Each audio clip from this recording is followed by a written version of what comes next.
Donald Trump's increasingly beleaguered nominee for Secretary of Defense, Pete Hegseth, known mostly for being a Fox News weekend daytime host, he was confronted.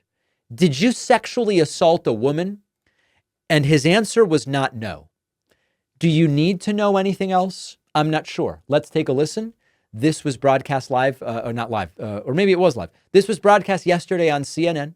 Pete Hegseth was in California, and he was not in California. Pete Hegseth was asked about the allegation that he sexually assaulted a woman in California, and his answer does not include the word no. We take absolutely nothing for granted, and we welcome the opportunity to talk to any senator that wants to talk to us. Did you sexually assault a woman in Monterey, California? I have, as far as the media is concerned, I'll keep this very simple.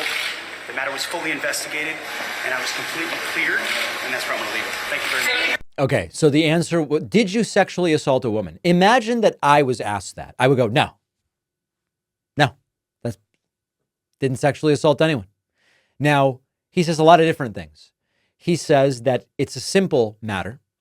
He says that it's a matter that was investigated. That's not a no. He says it's a matter in which he was cleared. That has actually, that's even we're going to parse cleared in a moment. And he says that he's not going to be saying anything else about it. That is a lot of words, none of which are no. The correct answer, if in fact the truth is no, I didn't sexually assault anyone, the correct answer would be no.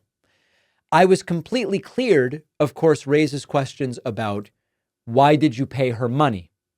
Completely cleared is not the same as paying someone to be quiet, paying someone to tell police, I don't want charges pressed. The police not filing charges is not the same as I did not sexually assault someone.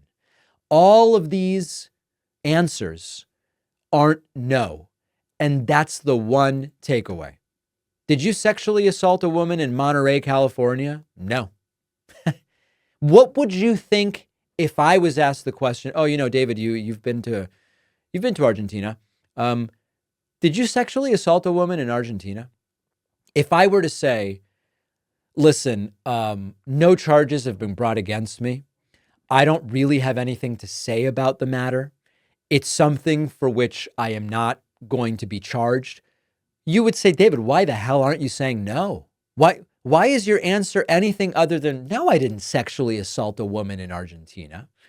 Congressman Warren Davidson is dismissing the payoff of the woman as a distraction.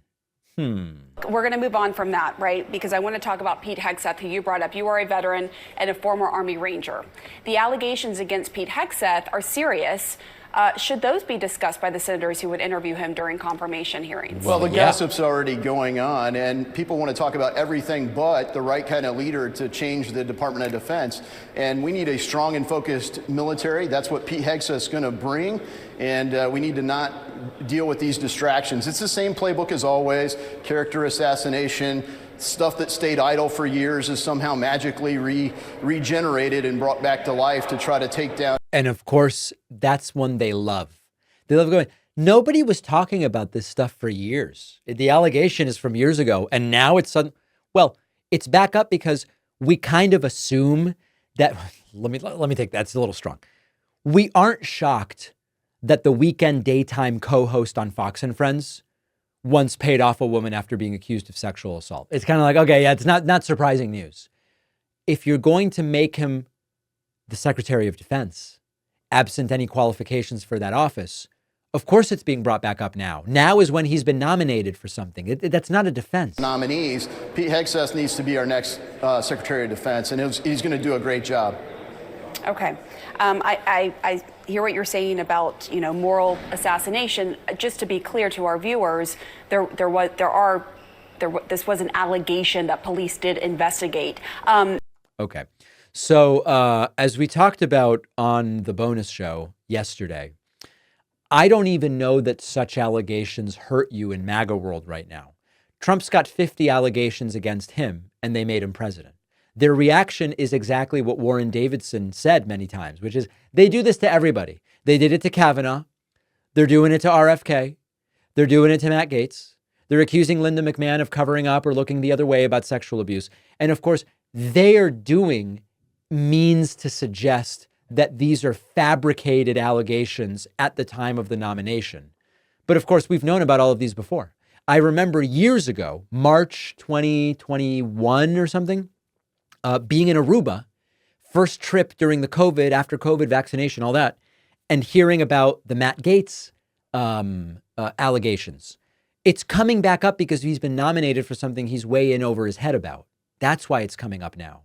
The reason that these things are coming up now about all of these people is Trump is selecting people with these allegations that are known. Now, the Trump transition team reportedly was stunned by the revelation about Pete Hegseth, even though, of course, the police records and the investigation, it all dates back quite a while. Apparently, the vetters did not find this, and they are considering themselves blindsided. So I don't know if Hegseth gets confirmed. Certainly shouldn't. Forgetting about the allegations, he has no business being Secretary of Defense. It seems as though Matt Gaetz's chances are dwindling. I don't want to say they are done, but they are certainly dwindling. And if I were a betting man, which I'm not, I would bet that some of these first picks do not ultimately get confirmed. Let's take a break. Make sure you're following me on Blue Sky at davidpakman.com/Blue Sky. The Twitter exodus continues. And also make sure you're subscribed to the YouTube channel, youtube.com/The David Pakman Show. One of our sponsors is Zippix nicotine toothpicks. Don't you think it's time you stopped putting smoke and vape oils in your lungs? Zippix toothpicks are a convenient way to curb the nicotine cravings. Zippix toothpicks are super discreet. You can use them anytime, anywhere smoking and vaping aren't allowed, including flights, sporting events, in restaurants. They're available in 6 different flavors with options of 2 and 3 milligrams of nicotine.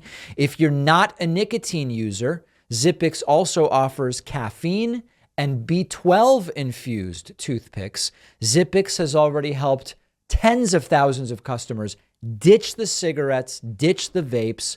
They might be able to help you too. If you're a smoker or a vapor, give Zippix toothpicks a try. Your lungs will thank you. Go to zippixtoothpicks.com today. Save 10% with the code PAKMAN10 at checkout.